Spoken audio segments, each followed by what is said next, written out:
Hi, my name is David Olawale.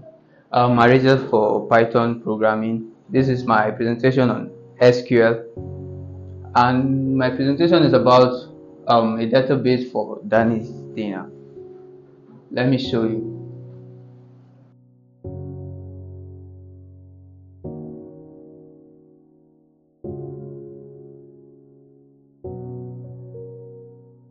Okay, let me walk you through. Here we have the database named Danis Dina and three tables created for it to store the data: the members, menu, and sales table. Okay, under the members we have two columns: customer ID and join dates. In the menu we have three columns: product ID, product name, and price.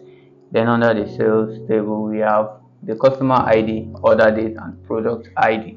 Okay, let's dive into trying a query to see if it actually produce what we want.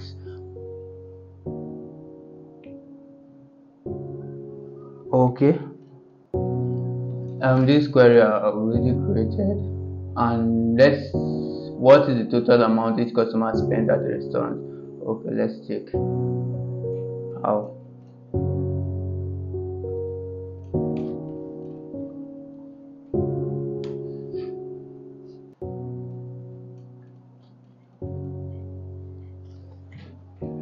Okay, you see the information displayed. Customer with the customer ID and total sales: A 76, B 74, and C 36. Let me explain how the data is being fetched from the database. Okay. So the query selects from two tables, which is the sales and the menu. From the sales, you select the customer ID column, and from the menu, it selects the price column, which we use the sum as total sales. Then from the sales table, as you can see, then we join the menu table based on we're getting information from both tables, so we join the menu here on sales, where product ID is equals to menu.product ID, grouping it by customer ID.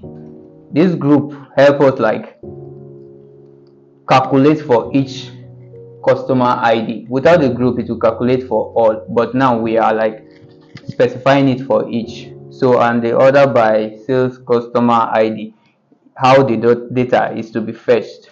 If we are to add the descending or ascending order, it will start from top, the highest to the lowest for descending, then for the ascending from the highest and lowest to the highest. So as you can see, all these queries are related to the tables. They fetch information from the tables. So that's the usefulness of the table for us here.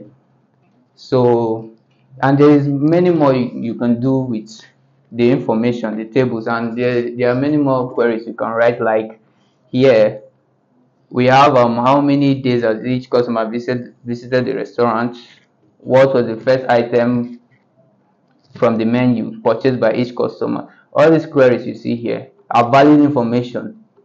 You can use them to get valid information from the database, and they all run. I don't have enough time to dive into all of them, but you can try it out.